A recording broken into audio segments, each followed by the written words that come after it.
दूध के अंदर मात्र ये 6 चीज़ें मिला दीजिए। इससे आपके शरीर में जमा जितनी भी गंदगी है वो पूरी की पूरी डिटॉक्स हो जाती है। शरीर को बेहद लाभ मिलते हैं, सारी कमज़ोरी थकान दूर होती है, किडनी डिटॉक्स होती है, लीवर मजबूत होता है, आंखों की रोशनी बढ़ती है, नींद अच्छी आती है और शरीर को बहुत लाभ मिलते हैं। चलिए हम बताते हैं आपको कि आपको कौन सी 6 चीज़ों का इस्तेमाल करना है। जानकारी अच्छी लगे तो वीडियो को लाइक और शेयर ज़रूर कीजिएगा। उम्मीद करती हूँ आपको ये वीडियो ज़रूर पसंद आएगी, तो मुझे अप्रिशिएट करने के लिए कमेंट ज़रूर कीजिएगा। Hello everyone, welcome back. मैं आपकी होस्ट एंड दोस्त मधु, एक सर्टिफाइड डाइटिशियन और एक नेचुरोपैथ। देखिए, पुराने समय से ही कहा जाता है कि अगर आपका पेट साफ नहीं तो आपका मन साफ नहीं। यानी कि मोस्टली क्या होता है, जब हमारा पेट ठीक से साफ नहीं होता है तो हमारा पूरा फोकस, पूरे विचारधारा हमारे पेट में ही अटक के रह जाती है। हमें बहुत ज़्यादा गुस्सा आता है, स्ट्रेस में रहते हैं। तो आज मैं आपको ऐसी 6 चीज़ें बताने वाली हूँ जिन्हें दूध के साथ इस्तेमाल करने से आपके शरीर में जोड़ों में जमा जो गंदगी है वो निकलेगी और आपके शरीर को बहुत लाभ मिलेंगे। लेकिन ध्यान रखना है, इन 6 चीज़ों का इस्तेमाल एक साथ नहीं करना है, एक एक करके आपको इनका इस्तेमाल करना है। इनमें से जो भी चीज़ आपको सूट करती है आप उसका इस्तेमाल कर सकते हैं। किसके लिए कौन सी चीज़ ज़्यादा बेनिफिट देगी ये भी मैं आपके साथ शेयर करूंगी। तो अगर आपको जानकारी अच्छी लगे तो प्लीज़ लाइक ज़रूर कीजिएगा। चलिए सबसे पहले बात करते हैं दूध के बारे में। देखिए, अगर आपकी उम्र जो है 25 से लेकर के और 50 के बीच में है तो ऐसे में आपको कभी भी फुल क्रीम दूध का इस्तेमाल नहीं करना चाहिए। जब भी आप दूध लेकर के आए तो हमेशा उसको पका दें। पकाने के बाद मलाई उतर जाए तो उसके बाद जो पतला दूध रहता है उसका इस्तेमाल ही हमेशा आपको पीने के लिए करना चाहिए, क्योंकि जितना पतला दूध होगा उतनी आसानी से आपके शरीर में वो पच जाता है। क्योंकि ये देखा गया है कि बचपन से लेकर के 25 वर्ष तक हमारी जठराग्नि जो होती है वो बहुत तीव्र होती है। शरीर में खाना पचाना हो या दूध को पचाना हो, वो सारी चीज़ें करना उसके लिए आसान रहता है। लेकिन डाइजेशन पावर जो है वो धीरे धीरे करके कम होने लगती है। तो ऐसे में आपको हमेशा हल्का दूध लेना चाहिए ताकि पचने में वो आसान रहे। दूसरा, आयुर्वेद कहता है कि अगर बहुत थिक यानी कि गाढ़ा दूध आप लेते हैं तो आपको फिर उसी तरीके से एक्टिविटीज़ भी करनी चाहिए। यानी कि फिजिकल एक्टिविटीज़ अगर आपकी ज़्यादा हैं, आप बहुत ज़्यादा फिजिकल वर्क करते हैं, तो ऐसे में आप जो है नॉर्मल दूध ले सकते हैं। पर अगर आपकी फिजिकल एक्टिविटीज़ ज़्यादा नहीं है तो ऐसे में आपको टोन्ड मिल्क ही लेना चाहिए, यानी कि आप मलाई उतार करके उस दूध का सेवन करें। अगली बात ये आती है कि कौन सा दूध इस्तेमाल करें। तो मैं साफ साफ कह देती हूँ, आपके घरों में जो पैकेट वाला दूध इस्तेमाल हो रहा है वो किसी भी एंगल से सही नहीं है। वो ना ही आपके शरीर को फ़ायदा देने वाला है, सिर्फ और सिर्फ प्रिजर्वेटिव्स हैं उसके अंदर, और बहुत अमाउंट्स के अंदर ऐसी चीज़ें हैं जो कि उसको इतने लंबे समय तक स्टोर करने के लिए मदद करती हैं। क्योंकि आप खुद सोच के देखिएगा कि आपके घर में जो दूध है, आप नॉर्मल कहीं दुकान से, डेयरी से दूध लेकर के आइए, उसको आप मैक्सिमम 2 दिन तक, 3 दिन तक स्टोर कर सकते हैं। तो लेकिन इस दूध को इतने लंबे लंबे समय तक स्टोर किया भी जाता है, इसको फ्रिज में भी रखा जाता है, ये जम भी जाता है, लेकिन आप फिर से इसको इस्तेमाल कर लेते हैं। हालांकि डिटेल में इसके बारे में और कोई वीडियो में हम बात करेंगे। बहुत सारे कमेंट्स आ रहे थे कि जो पैकेट वाला दूध आता है उससे रिलेटेड भी एक वीडियो बनाइए, तो मैं बहुत जल्द आपके साथ इससे रिलेटेड वीडियो शेयर करूंगी पूरा डिटेल में, ठीक है। लेकिन अभी हम ये बात कर रहे हैं कि पैकेट वाला दूध मेरी तरफ से बिल्कुल ना है, आप उसका इस्तेमाल ना करें, नहीं तो दूध का इस्तेमाल ही ना करें। अगर आपके यहाँ पर नहीं मिलता है तो दूध इस्तेमाल ना करें बिल्कुल भी। अगर नहीं मिल पा रहा है तो या तो सिर्फ और सिर्फ देसी गाय का दूध इस्तेमाल करें, या फिर नहीं भी मिल पा रहा देसी गाय का, भैंस का ले रहे हैं तो सामने का प्योर दूध अगर आपको मिलता है तो ही यूज़ करें। पीछे का किसी भी तरह का दूध आप इस्तेमाल ना करें।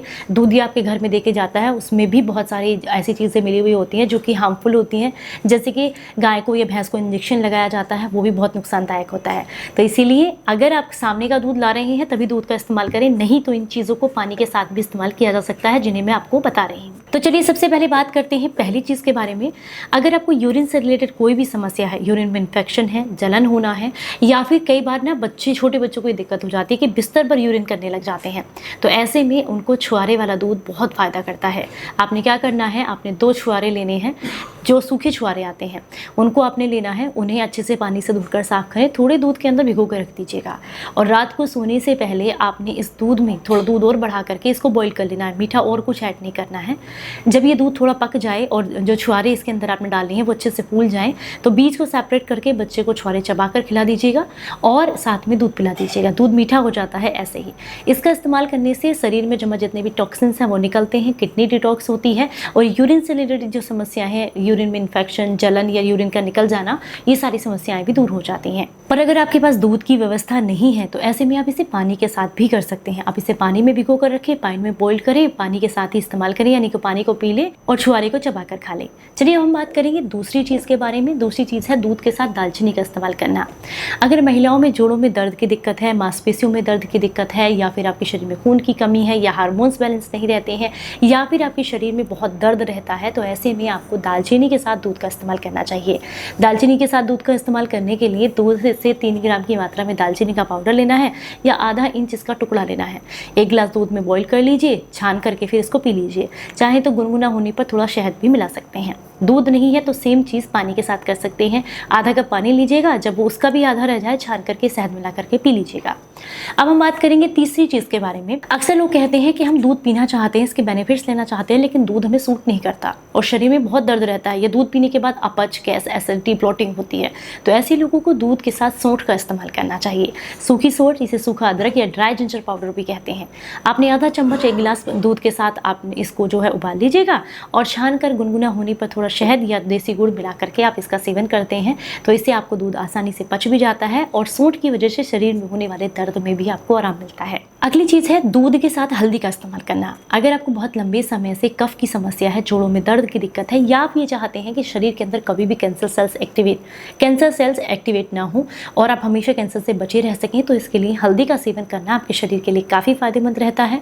तो ऐसे में घर पर तैयार की गई यानी कि पिसी हुई हल्दी को अगर आप दूध के साथ लेते हैं, आधा चम्मच हल्दी को आप 1 गिलास दूध के साथ उबाल लीजिएगा।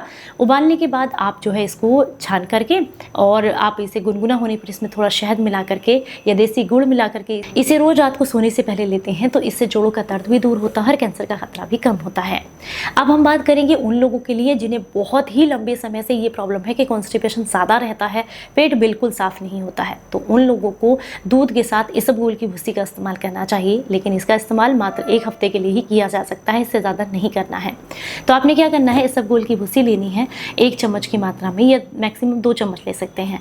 अब इसे आप 1 गिलास दूध के साथ भिगो कर रख दीजिए लगभग 1 या 2 घंटे के लिए।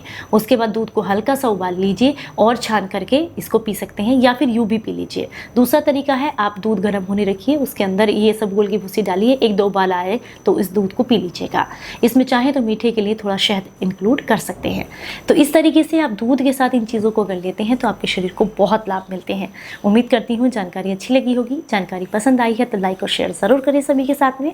चलिए फिर मिलेंगे किसी नई जानकारी के साथ, तब तक अपना बेहद ख्याल रखें और हंसते मुस्कुराते रहें। Stay healthy, stay happy, bye bye.